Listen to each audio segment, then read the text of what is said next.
Hola, de nuevo soy el profesor Cervilla y seguimos con el curso elemental de psiquiatría. Hoy vamos a hablar de las generalidades de los trastornos adictivos o la adicción, que es otro tipo de trastorno orgánico.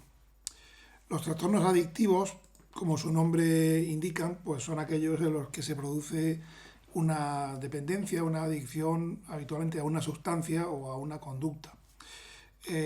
No son infrecuentes, realmente de hecho tienen una cierta tendencia a un aumento, aunque hay fluctuaciones, pero tienden a ir subiendo en cuanto a la prevalencia, tanto por ejemplo para drogas legales, por decirlo así, como puede ser el alcohol o el tabaco, como para drogas ilegales, ¿no? En general el alcoholismo como problema, como nivel de dependencia, tiene una frecuencia de más del 1% en la población y el nivel no de dependencia, sino de abuso o de consumo perjudicial, está en torno al 4% de la población. En cuanto a el resto de drogas juntas, pues son cifras parecidas, algo inferiores al alcohol, evidentemente por la ilegalidad que comportan, pero también cerca del 1%, 0,7-0,8% la dependencia y 3% el abuso o consumo a un nivel perjudicial. En cuanto a la incidencia, es decir, el número de casos nuevos que aparecen al año, pues si observáramos a 55 personas sin alcoholismo durante un año, una de ellas a lo largo del año se haría alcohólica y harían falta 90 personas observadas para que al menos uno durante un año apareciera como adicto a algún tipo de sustancia ilegal, ¿no? Existe en España el Observatorio Español sobre Drogas, que hace habitualmente un estudio anual, el estudio Estudes, al que pertenecen estas gráficas, y vemos que realmente el consumo es bastante elevado en muchos. El consumo no necesariamente a nivel, como hemos hablado antes, de adicción o de consumo perjudicial, pero sí a nivel de consumo. La sustancia más consumida es el alcohol, con prácticamente un 80% de la población la consume con cierta frecuencia, y el tabaco por encima del 35%. En estas drogas legales, recientemente las mujeres consumen más que los hombres, cosa que tradicionalmente no era así en nuestro país. En cuanto a las drogas ilegales, en general las consumen más en global los hombres y la más consumida es el cannabis, que en alguna ocasión la han consumido durante el último año el 30% de la población aproximadamente. No solamente se habla de adicción, como he dicho antes, con sustancias, también puede ser algunas conductas que puedan ser patológicas y que sean objeto de conducta adictiva, por ejemplo, el abuso compulsivo o excesivo de Internet o el juego patológico, bien sea presencial o bien sea online. En cuanto a las causas de la adicción, estos son datos del Instituto Americano de Drogadicción, pues hay una serie de circunstancias individuales, por ejemplo, la personalidad, ¿no? El tener una personalidad pues más tendente a la agresividad o a la inquietud o la impulsividad puede aumentar el riesgo, o el tener pocas habilidades sociales. También influye la familia. Hay familias que están muy vigilantes, muy monitoras, muy monitorizantes de la actividad del niño, las cuales habitualmente minimizan el riesgo, mientras que la no monitorización del niño pues le pone en más riesgo de hacer conductas también de tipo adictivo. Cómo te comporta o cómo se comporta uno dentro de su sociedad con los pares, pues también evidentemente si te juntas con amigos o con gente que consume, pues es más fácil que acabes consumiendo. También si estás en ambientes donde hay una gran disponibilidad o una gran facilidad para el consumo, para obtener la droga, es más fácil que acabe uno consumiendo comparado con sitios donde esté más restringido el acceso, donde hay evidentemente menos riesgo de consumo.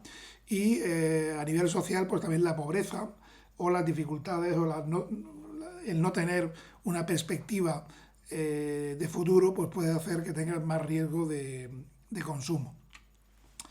Desde el punto de vista cerebral, neuropsiquiátrico, sabemos lo que ocurre cuando una persona tiene una adicción, bien sea por una sustancia o por una conducta.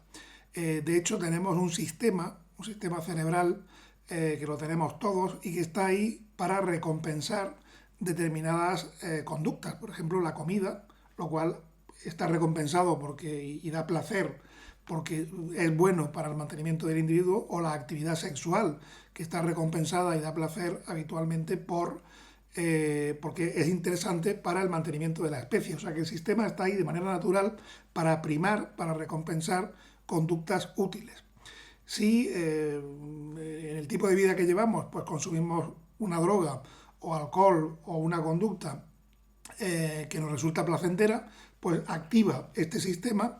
Lo que ocurre es que habitualmente lo activa de una manera no natural, a veces de una manera excesiva, de tal manera que, digamos, que estropea un sistema que está ahí naturalmente para recompensar conductas útiles, y que sin embargo conductas menos útiles o conductas más peligrosas pues lo pueden utilizar produciendo inicialmente un placer, pero digamos alterando esta capacidad de recompensa a los estímulos que nos interesan a nivel de supervivencia. Este sistema cerebral, que se llama sistema cerebral de recompensa, realmente es un sistema que está liderado o que está conducido por un neurotransmisor que se llama dopamina. En la dopamina ya vimos en otro de los temas que tiene varios circuitos. El circuito mesolímbico es el circuito central del sistema cerebral de recompensa, y es un circuito que acaba en el núcleo accumbens, de tal manera que sabemos que toda conducta o toda sustancia que produzca placer lo hace porque activa la dopamina, produce una liberación de dopamina en este núcleo accumbens, el cual conecta luego también por vías dopaminérgicas con el sistema mesocortical y con la corteza cerebral. O sea que realmente tenemos un sistema ahí para una serie de conductas naturales que las drogas lo pueden alterar, lo pueden estropear. De tal manera que en un cerebro normal la actividad basal tónica del núcleo accumbens, que como digo es el centro del sistema cerebral de recompensa, pues tiene una cierta actividad basal de dopamina, tiene una cierta... no hay un displacer en la persona que habitualmente no está haciendo algo placentero, simplemente pues no tiene placer pero no tiene disconfort. En la persona adicta, el estado basal, debido a que sea sobreestimulado con la sustancia o con la conducta, pues el estado basal del núcleo accumbens no está tónico, no tiene una actividad mínima, y por tanto hay un displacer basal, de tal manera que el adicto pasa de consumir para obtener placer al principio del consumo a consumir para evitar displacer durante el resto del tiempo de su vida, durante la adicción. O sea que realmente el núcleo accumbens basalmente está mínimamente activo en personas normales y está hipoactivo con displacer en personas con adicción. Y este es el problema que habitualmente se encuentra en cualquier tipo de adicción, sea por sustancias o por conductas. Dentro de la adicción hay tres niveles. El nivel más grave evidentemente es la adicción o dependencia, pero hay niveles de consumo perjudiciales, por ejemplo la intoxicación aguda, que puede producir cambios del estado mental o cambios físicos que habitualmente son reversibles. Habitualmente. También tenemos el consumo perjudicial o abuso de la droga, que ya sería un nivel más avanzado en el que hace falta un consumo continuado, habitualmente de al menos un mes de consumo, y que produce cambios que ya pueden ser físicos o psicológicos, y que aunque habitualmente son reversibles, pues dependen de dejar de consumir la droga. En el caso más grave de adicción, lo que realmente es la adicción, hablamos de dependencia. Y la dependencia produce daños físicos y mentales que muchas veces son irreversibles, y realmente es donde está el nivel patológico, el nivel enfermo de la adicción. Los elementos para hacer un diagnóstico de dependencia o de adicción son de dos tipos. Hay una dependencia física, que es la más importante para el diagnóstico, y una dependencia que podríamos llamar psíquica. La dependencia psíquica tiene una serie de elementos, como por ejemplo el craving, que es el ansia por consumir, la necesidad de buscar la droga y de consumirla, o el priming, que es una situación de que si inicias un consumo ya no puedes parar y tienes que pegarte un atracón, que sería una especie de efecto de cebado o de cebo, el primer consumo, la primera copa, por ejemplo, en el caso del alcohólico, y eso te lleva ya pues, a una borrachera. Lo más importante para hacer un diagnóstico de dependencia, aunque evidentemente el craving y el priming están ahí, es no obstante la dependencia física. Y la dependencia física tiene dos elementos. Uno es la tolerancia a la droga, es decir, el acostumbramiento a la sustancia de tal manera que para obtener la misma sensación que al principio cada vez te hace falta una cantidad mayor de sustancia, eso se le llama adaptación o tolerancia a la droga.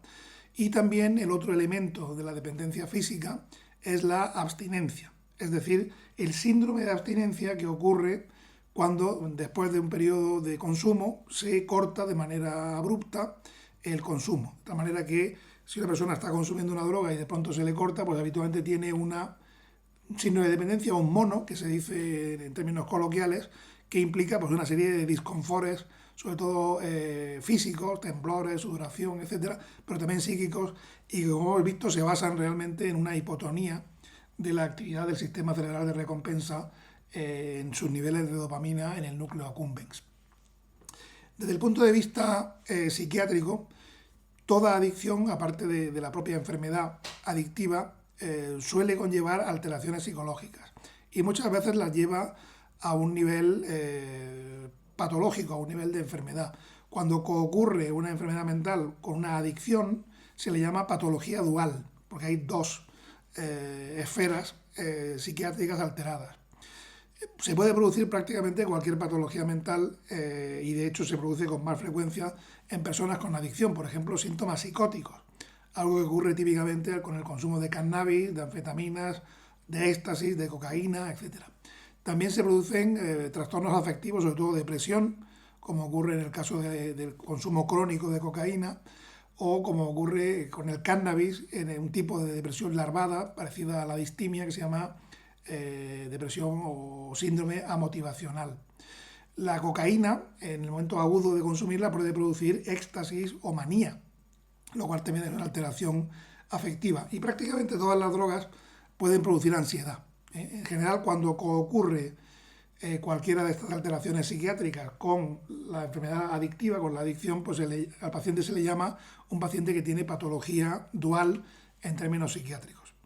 El tratamiento de la adicción raramente se persigue un cese global del consumo. Esto es muy complicado y lo que realmente se hace es una aproximación menos ambiciosa, pero que a la larga es más útil, que es intentar que el paciente establezca o adquiera un control sobre el consumo y también un control sobre la abstinencia y la posibilidad de recaídas. Para ello, habitualmente intentamos modificar los factores de riesgo que hemos hablado antes a nivel social, a nivel educativo, a nivel familiar en el individuo y también hay que tratar el daño que pueda causar la droga. Por ejemplo, el alcohol puede causar daño hepático, daño digestivo, pues eso es parte del tratamiento también cuidarlo. Y finalmente el objetivo final pues, es reducir el volumen de consumo, que el paciente adquiera un cierto control, que tome conciencia del problema, porque la adicción realmente es un consumo más allá, o incluso sabiendo que te puede hacer daño. Esto es lo que intenta revertir el tratamiento y evitar la intensidad y la frecuencia de las recaídas. Desde el punto de vista farmacológico hay tratamientos que pueden ser aversivos, es decir, que previenen el consumo, porque si tomas un fármaco de tratamiento y consumes, lo pasas mal, eso sería un tratamiento aversivo, como por ejemplo el disulfiram en el caso del alcohol, o puede haber tratamientos que eviten el placer que puede producir momentáneamente el consumo, como son los agonistas parciales opiáceos, como es el caso de la naltrexona, por ejemplo. También psicológicamente se utilizan psicoterapias, sobre todo la psicoterapia motivacional, para que el paciente adquiera conciencia del problema y esté más motivado por un cambio, y la psicoterapia de tipo cognitivo-conductual, que también puede ser útil. Y con esto pues acabamos la parte general de la adicción y ahora tenemos un par de temas más adelante, uno sobre el alcohol y otro sobre las drogas ilegales más consumidas, el cannabis y la cocaína. Gracias.